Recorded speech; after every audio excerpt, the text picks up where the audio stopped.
was reading Real Simple magazine yesterday on the beach. Love that magazine. And there was an essay in there by Andrea Avery, and she had this awesome quote that hit me in a really new way. And it was, "We are all both wonderfully and horribly anonymous in this world."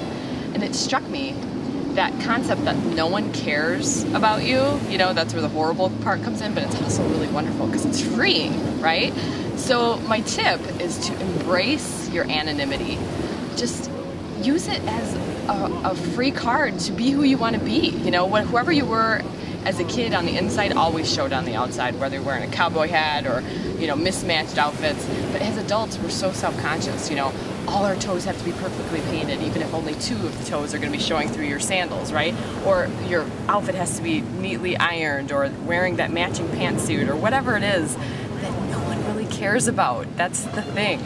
So you might as well be who you are, whatever that is. You know, I think, you know, walking around the streets on Key West last night, or here in Key West, people are just who they want to be. I mean, you've got people not wearing shirts, you know, that really shouldn't be, the guys that have kind of pot bellies, whatever. I don't really care. I'm never going to see you again in my life. So be who you want to be. You got people with different fashion styles that are just like, this is who I am. And that's kind of neat. You got like a little bit of everything down here. But when you go back to your real world, you know, in the real life, you don't really see that as much. Everybody kind of fits into these cookie cutter molds. It's so boring, you know? We were in Wisconsin doing a national conference recently, Jason was speaking at, and this guy, I was passing things out at the tables, and this guy passing out silverware came up to me, and he kind of stopped and he said, "You got your own style, don't you?" And I was kind of taken aback, and I'm like, yeah, like it or not. And he's like, no. He's like, "You're confident with it. You thought about this. You got all this put together because that's who you are." And I was like, yeah, it's interesting that he recognized that, because I do. It took me a while, but you know, to a fancy event like that, I'm gonna wear my Chuck Taylors because that's who I am and it matches my style.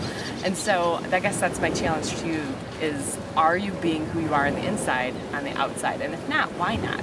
You know, break some rules that don't exist. Go to work with something on that maybe you would normally never do. And see, are you gonna get fired? I mean, or if you're being who you are, people will embrace that and respect that if you're confident about it. A couple of people that come to mind, Mario Batali, Sarah Jessica Parker, Bret Michaels, Cyndi Lauper. When you think of those people, you have certain distinct style things that you think of, you know? It's like Mario is never not gonna have his orange Crocs on.